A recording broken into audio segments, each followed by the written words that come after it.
Ex MLA दोनों ने एक लेटर दिया था कि ये जो गड़बड़ी है डुप्लीकेट वोटर्स के, आपने जो 80,000 के ऊपर नाम दिए उसमें से 52,000 हमने डिटेक्ट कर लिए। बाकी के लोग के आप एड्रेस दे दो जो बीएलओ को नहीं मिल रहे, जो हमें नहीं मिल रहे, लेकिन इलेक्शन के टाइम वो वोट करके निकल के जाए, यानी ये कोई तो बोगस वोटर्स का ये कहना है कि ये हमारे हाथ में नहीं है। समझो 5,000 नहीं तो 3,000 तक नाम ऐसे हैं कि जो डबल ट्रिपल चौबल यानी 5-5 8-8 बार आए हैं, डुप्लीकेट नाम है ना, तो उसने उसका रेसिडेंशियल प्रूफ देना चाहिए। तो वोटर ब्लैकमेलिंग करेंगे या एक पार्टी कुछ डिसाइड करेंगे 100 200 1000 3,000 लोगों को लेके इधर डालना है या इधर डालना। तो हर एक के पास क्या था, फ्रेश इलेक्शन कार्ड था।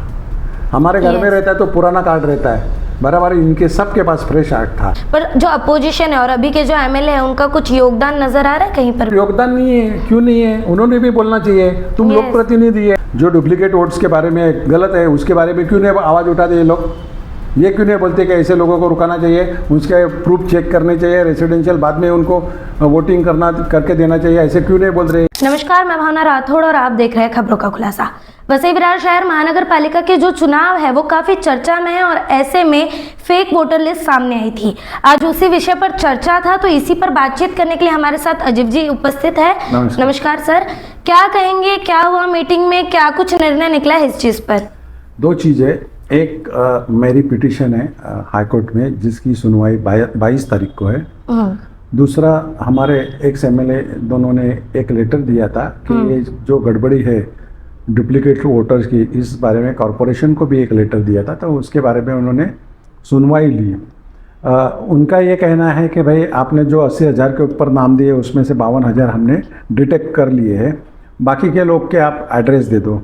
हमने उनको ये बताया है कि जो रेवेन्यू डिपार्टमेंट को नहीं मिल रहे, जो बीएलओ को नहीं मिल रहे, जो हमें नहीं मिल रहे, यानी लेकिन इलेक्शन के टाइम वो वोट करके निकल के जाते हैं, यानी ये कोई तो बोगस वोटर्स है।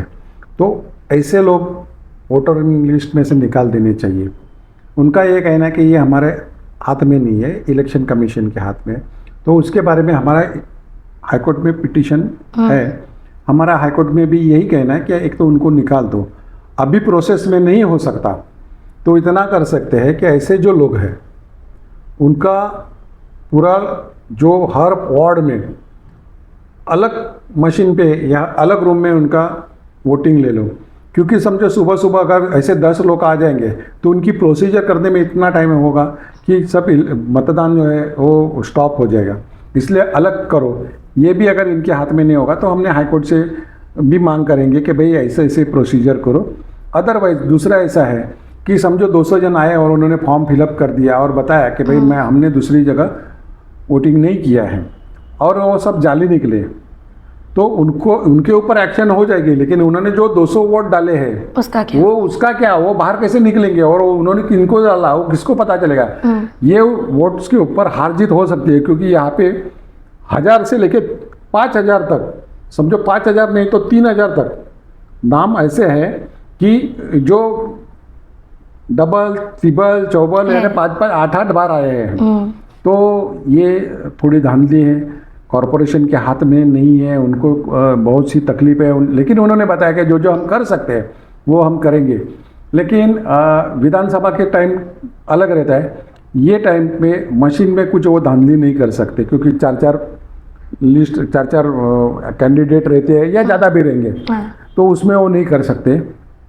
इसलिए उनका ये डुप्लीकेट वोटर जो बोगस वोटर्स है, बराबर है, मिक्स किए हुए जो है वोटर्स उसके ऊपर है, और वो सब रास्ते हमने बंद करके रखे हैं। और हमारे जो भी पोलिंग एजेंट रहेंगे उनको भी बताया, हम तो कोशिश कर रहे हैं सब अलग अलग बातों करने की, नहीं अगर हुआ तो हमने उधर पूरा का पूरा तैयारी करके रखा है कि एक भी गलत आदमी नहीं आएगा। हमारा क्या कहना है कि अगर डुप्लीकेट नाम है ना तो उसने उसका रेसिडेंशियल प्रूफ देना चाहिए कि मैं ये वार्ड में हूँ, तो उधर ही उनको मिलना चाहिए। वो अगर बोलेगा उसको ऑप्शन नहीं देने का, तेरे को किधर करने का है, तो फिर वो आएंगे नहीं, और फिर एक साथ एक तो वोटर ब्लैकमेलिंग करेंगे या एक पार्टी कुछ डिसाइड करेंगे 100 200 1000 3,000 लोगों को लेके इधर डालना है या इधर डालना है। पर इन्होंने निर्णय तो ऐसे ही लिया है कि हम वोटर्स से पूछेंगे कि वो कौन से बूथ में जाके वोट करें और लिखित में लेंगे। नहीं, लेकिन वो गलत है, ऑप्शन नहीं है। देखो, आप जहाँ के रेसिडेंस है वहाँ ही आपको वोटिंग करने का राइट्स है। बराबर, ये तो तुम सही। महाराष्ट्र में रहते हैं और गुजरात में जाके वोटिंग करते हैं तो गलत है। तो आप जिस एरिया में रहते हैं, जिस कॉन्स्टिट्यूएंसी में रहते हैं, आपका राइट्स उधर ही है, कानून वहीं पे है। बराबर। तो वो गलत है। उन्होंने एड्रेस चेक करना चाहिए, प्रूफ। और हमारे पोलिंग एजेंट रहेंगे, वो स्ट्रिक्ट रहेंगे। वो अगर किसी के पास प्रूफ नहीं है ऐसे डुप्लीकेट वोटर्स को, तो उनको हम मना करेंगे। सर, इस घोटाले का उजागर तो आपने किया, पर ये हुआ कैसे, इस पे कोई सवाल किए तो कुछ जवाब मिले? ये पूरे भारत में ऐसा चलता है, सब लोग मशीन के पीछे दौड़ते हैं। असली क्या है उनको किसी को पता नहीं है। हमने लोकसभा से देखा है, विधानसभा में हमको हमारे ध्यान में ऐसा आया कि जो हमें मिले नहीं, रेवेन्यू डिपार्टमेंट को नहीं मिले, BLO को नहीं मिले, जो वोटर्स हमें किसी को नहीं मिले, वो वोटिंग के दिन सुबह सुबह आए, वोटिंग किए और निकल गए। तो ये आदमी आए कहाँ से? और हर एक के पास क्या था? फ्रेश इलेक्शन कार्ड था। हमारे घर में रहता है तो पुराना कार्ड रहता है, बराबर। इनके सब के पास फ्रेश कार्ड था। तो ये सब जाली लोग थे। तो सर, इसका दोष जो आपको- यूनियन वाले हैं उनके मेंबर्स हैं, बराबर है। जैसे कि मैन पावर सप्लाई करने वाले लोग हैं, उनके लोग हैं, उनके पास कार्ड रहता है और सुबह आते वोटिंग करते हैं और निकल जाते हैं। तो इसका दोष आप ये जो फ्री में इलेक्शन कार्ड बनाने का प्रोसेस अभी चल रहा है उसको देना चाहेंगे? मुझे ऐसा लगता है कि सिर्फ इलेक्शन कार्ड पे नहीं, आप रेसिडेंशियल प्रूफ भी उसके साथ चाहिए। क्योंकि क्या है, कुछ भी डॉक्यूमेंट दिए नहीं है और इलेक्शन नाम एनरोल करके दिया है, कार्ड निकाल लिया है और आप आते हैं वोटिंग को, तो ये गलत है। आपको रेसिडेंशियल प्रूफ चाहिए कि मैं ये सो एरिया में रहता हूँ, तो ही करना चाहिए। अदरवाइज ये सब जगह ये जो चालू है, ये सब जगह ऐसा ही चालू है पूरे महाराष्ट्र में। इसीलिए जो हम हाईकोर्ट में पिटीशन किए 22 तारीख है, अगर 22 तारीख को कुछ नहीं आया तो हम सुप्रीम कोर्ट में जाएंगे। ये इलेक्शन के लिए नहीं, हम प्रोसेस रुकाने के लिए नहीं बोलते, लेकिन ये प्रोसेस क्लियर होने के लिए ऐसे लोग बाहर आने वाले समय में बदलाव मिले, इसके लिए। बदलाव मिले, इसलिए हम सुप्रीम कोर्ट तक जाएंगे। सर, इस पे एक्स MLA जो है, जैसे कि आपके पहले ही बयान में था कि वो भी है और आपकी पूरी पार्टी भी इस चीज में लगी हुई है, पर जो अपोजिशन है और अभी के जो MLA है उनका कुछ योगदान नजर आ रहा है कहीं पर भी? वो योगदान नहीं है, क्यों नहीं है? उन्होंने भी बोलना चाहिए। तुम लोक प्रतिनिधि है, लोगों को दिक्कत है, तुम बोलना चाहिए कि भाई इतने वोटर्स गलत है, आप इसके ऊपर ध्यान दे दो। वो क्यों नहीं बोल रहे? ये गलत उनका चीज़ ना क्यों? बोलना आपको क्या नजर आ रहा है? ना बोलना है यानी उनको कुछ पड़ी नहीं लोगों की। अगर पड़ी रहती तो वो करते थे ना।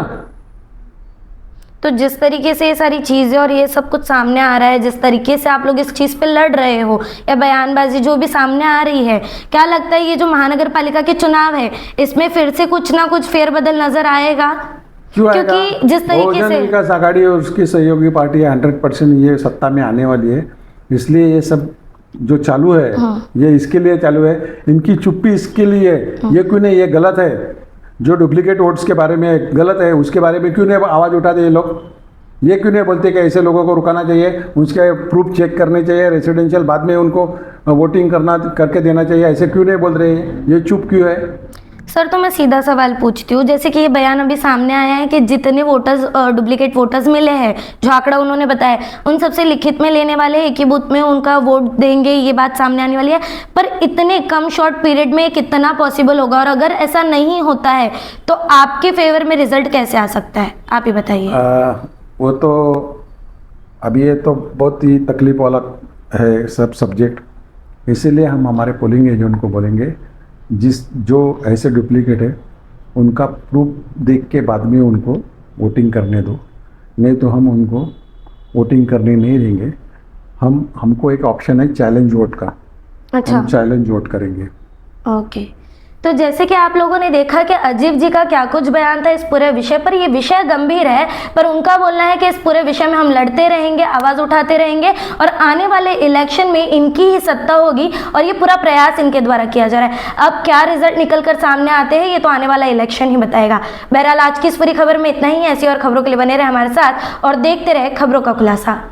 खबरों का खुलासा से भावना राठौड़ की एक रिपोर्ट। ऐसी और खबरें देखने के लिए बने रहे हमारे साथ और सब्सक्राइब करें खबरों का खुलासा, सच की परख हमसे। सच परखेंगे तो बदलाव पाएंगे, साथ आएंगे तो हर खबर का खुलासा होगा। वीडियो पसंद आने पर लाइक, शेयर, कमेंट, सब्सक्राइब जरूर करें।